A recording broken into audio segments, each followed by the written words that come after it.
And next up we have Stewart Traquair.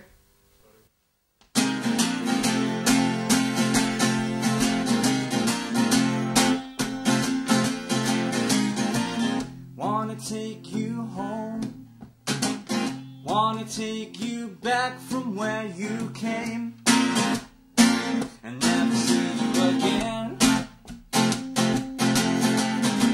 I wanna kill you, girl, wanna see you bleeding blood so red, but that's not what I get.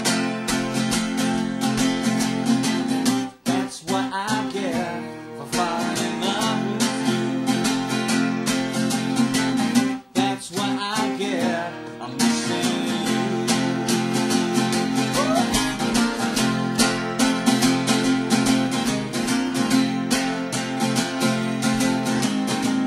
You met someone new, I was fooled into thinking you still care. I wish you'd take more care. The sky's falling grey, angry words and thunderstorms tonight. And you can do what you like. That's what I get for falling in love with you. That's what I get, I'm missing you.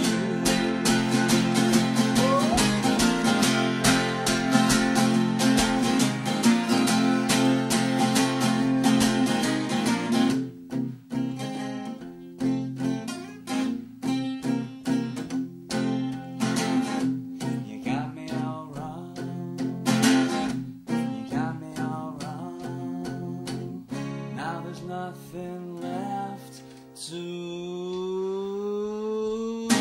say.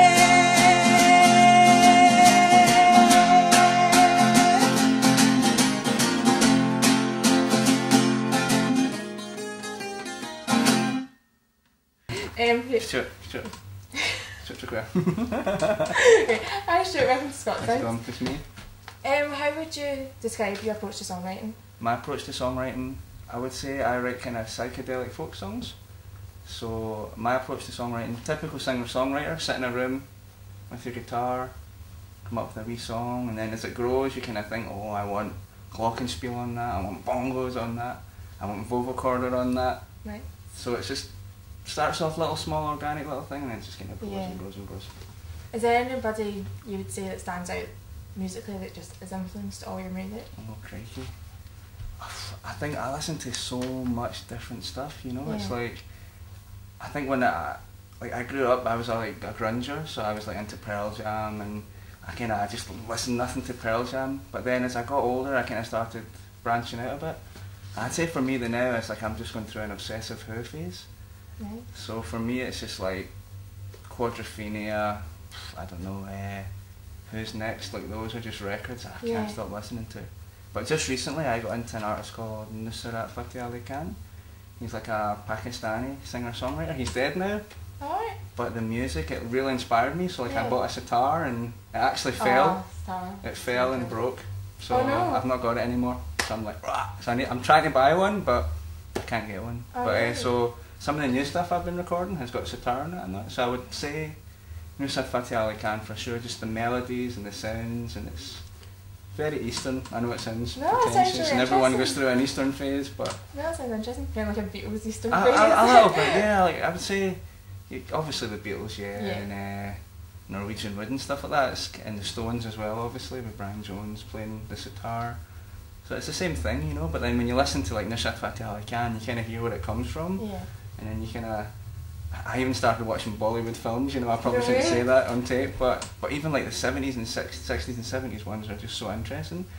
Like, terrible films, don't get me wrong, but like the music and just you hear the percussion, so I'd say the Who and Nusrat Fateh Ali Khan.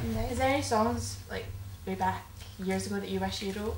Oh, if you choose like one song, if I could choose one song, I'd probably pick the Rolling Stones, The Last Time.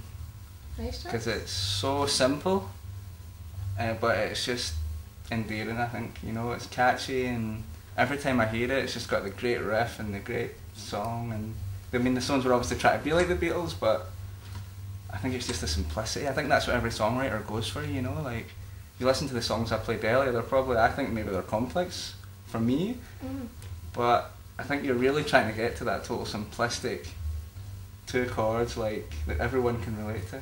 So, yeah, the Rolling Stones last time for me. Where do you see yourself being in 5 years? In 5 years? Well, I've just finished recording a new album.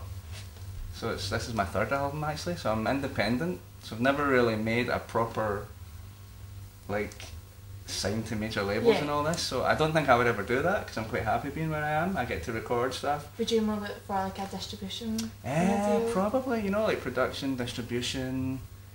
I think my main thing, I think I want to get a band together, you know, and like. Do you think you go down like the Radiohead route and not go for a record deal and just get? I think that's better. I think that's the way the music. I think it's going that way, you know. I think everyone reads about it. The music industry's dead, you know. They didn't move with the times, and it's all iTunes now, and it's you don't need a label anymore. That's the beauty of MySpace. Things that you guys are doing, you know, interviewing young acts or up and coming acts or things that people don't normally hear, you can hear now. You've got YouTube, MySpace, Facebook. It's all, there's bad things, but there's also good things about that, you know. So what would be your stance in the whole illegal downloads thing? Do you know, I've never downloaded.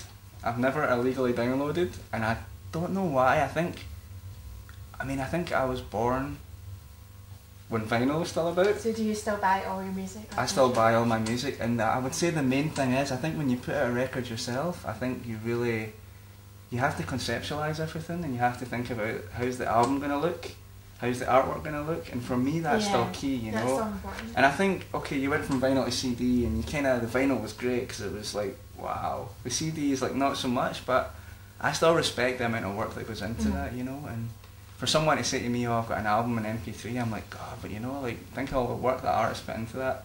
Okay, they've signed the artists, have a whole team doing it, you know, and they might not even have any input into that kind of album cover, but I think, I don't disagree with it though, the illegal downloading. Again, I think it's much like the Beatles albums. If people get into the music, like hopefully they might download a Beatles album and think, you know what, I'm going to check out another one. You know what, I might actually buy that one. So I think for everyone that illegally downloads, there's someone that buys a record. So I think it's there's a happy medium. I think the labels, it's their fault. They didn't capitalise on it. So I think if, like, I don't know if you remember Metallica and Napster when they tried to sue Napster, and it was like, you're never going to win something like that. You're selling millions of records anyway. It's like, in the grand scheme of things. So, yeah. Thanks. No worries, thank you very much. Nice to meet you. You too.